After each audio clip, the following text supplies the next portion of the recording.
Salut les amis, salut tout le monde et bienvenue une fois de plus sur votre chaîne d'information préférée, Club Info. Aujourd'hui, nous continuons une fois de plus du côté du Mali pour parler du dossier en ce moment du côté du Mali qui réunit la CEDEAO et le Mali notamment avec cette nouvelle intervention des États-Unis qui vient là en quelque sorte pour mettre fin à la récréation. Les États-Unis ont décidé de prendre en main le dossier malien. La conséquence immédiate et positive pour le Mali, c'est la levée prochaine des sanctions qui étranglent ce pays depuis le 9 janvier 2022.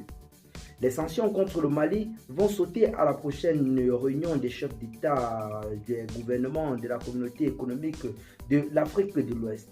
Il ne faut pas être clair pour comprendre que les États-Unis viennent de s'y engager fermement.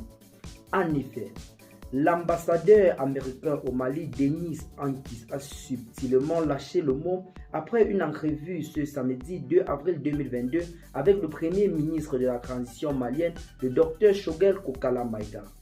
Le diplomate américain a indiqué qu'il est très probable qu'un accord entre le Mali et la CEDEAO soit trouvé la semaine prochaine.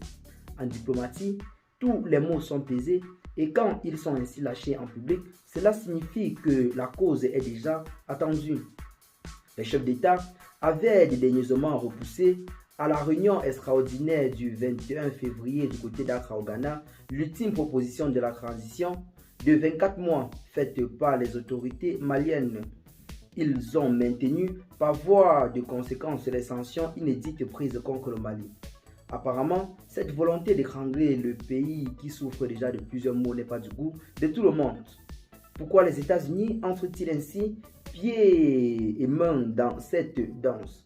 Le gouvernement malien est véritablement en train d'agoniser, c'est vrai, mais une aide ou alors une intervention des États-Unis semble être un peu plus surprenante vu que le Mali en ce moment semble ne pas être en bon accord avec la France. La France est un allié des États-Unis. Deux raisons peuvent être évoquées.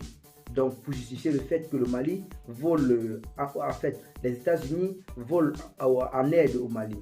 La première est qu'étant donné que la France se soit mise hors jeu dans le dossier, du fait de nombreuses maladresses de la diplomatie qui a fortement heurté les nouvelles autorités maliennes, les Américains voient là l'occasion de poser un pied ferme dans ce pays francophone.